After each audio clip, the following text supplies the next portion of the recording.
Ex-diplomata portuguesa Ana Gomes espera a tua alteração lei imigração na nacionalidade e Portugal na fato que respeita Timor-Leste direito.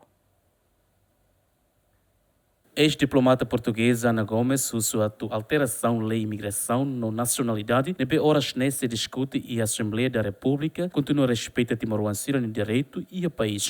Ex-eurodeputada Nehateten, governo português continua em interesse na obrigação ou de tal prioridade para a cooperação entre Timor-Leste e Portugal. A alteração está neste momento a ser discutida no Parlamento em Portugal. Há uma proposta do Governo e está a ser discutida no Parlamento. E eu espero que ela seja, a versão final, seja uma versão que respeite os direitos dos timorenses, até porque há muitos timorenses que são também portugueses, por direito próprio, e porque nós temos uma relação especial com Timor e obrigações especiais para com Timor.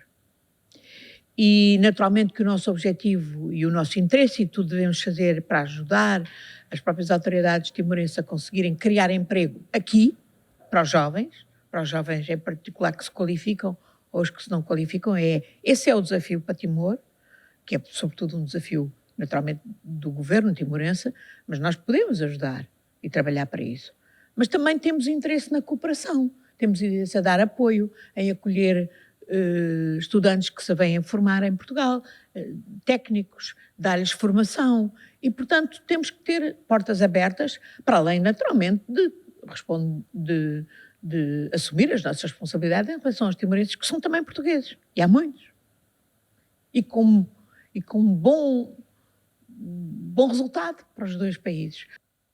Ana Gomes chateten e parte da concorda política de fechamento e a Estado português nebe foi na laisne aprova e o Conselho Ministro Portugal. E atuar o governo português tem que na coloque o cima Timor-Leste a presença e a país né. Portanto, eu sou completamente contrária e tudo farei para lutar contra as forças da reação xenófobas, racistas, que querem estender também aos timorenses aquilo que, na minha opinião, é inaceitável, que é políticas de fechamento de Portugal. Ainda por cima, Portugal hoje mais do que nunca precisa de mão de obra, jovem, qualificada, mas também sem ser qualificada.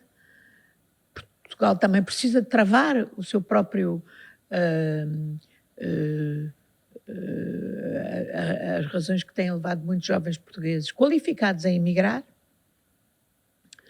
Precisamos de atrair esses jovens, os nossos de os manter, atrair mais e, naturalmente, neste caso também, manter a cooperação com Timor-Leste e assumir as nossas responsabilidades, acolhendo bem todos os timorenses que estiverem em Portugal, que venham para estudar, venham para se qualificar, venham para trabalhar. Recorre a cada Conselho Ministro português aprova na diploma HAT relaciona com nacionalidade estrangeiro, criação, unidade estrangeiro, na fronteira, na licença, residência. Porta-voz do governo português destaca e esforço para exigência, para ligação efetiva, para comunidade nacional, que permite o direito político, para ser ema português. No ia reforço ida claro para exigência, na limitação ou de reta licença ou de Portugal. Matheus Romário, Romaldo Neves, GMN.